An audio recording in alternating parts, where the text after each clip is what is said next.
everyone and welcome to Learning Crazy Designs, and in this video we'll be learning how to do this horizontal and vertical stroke.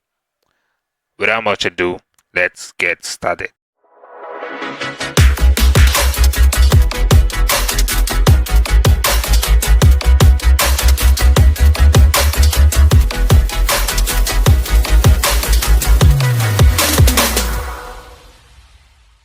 So welcome back.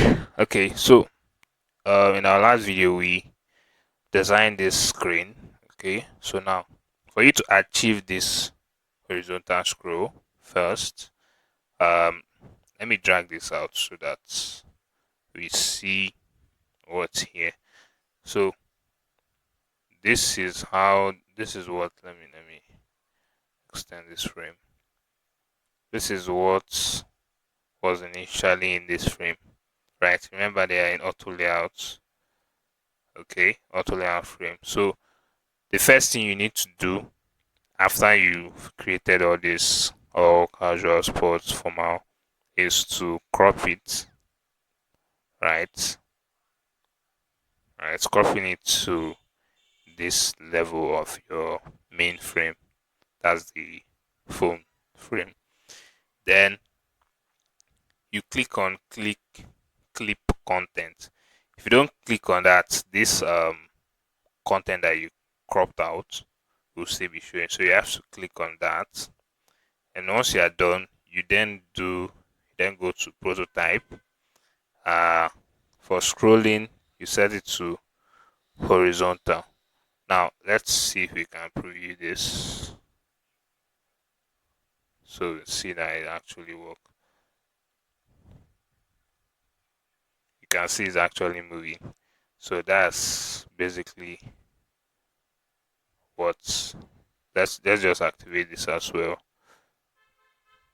So horizontal scrolling. So you can see the movement. Now for the vertical scrolling, if you want, we want to start from the movement to start from here. If you want it to start from the search as well, you just include it. So basically what you'll be doing, you select all your layers, right, and put them in a frame.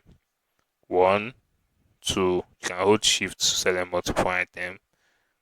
3, I think these are our 4 items. Then right click, then put them in frame selection. Still the same cropping and putting them in and using clip content, right? Go to your design. You see some particle of these shoes are still showing here, right? So we have to crop it here. See, they are still showing. Then you click on clip content, they're no longer showing. Then you go to your prototype, no scrolling, you put it on vertical. Now if we scroll, you can see it's scrolling from the first layer we selected. Okay, so that's that about the horizontal and vertical scroll. Don't forget to subscribe. See you in the next video. Thank you.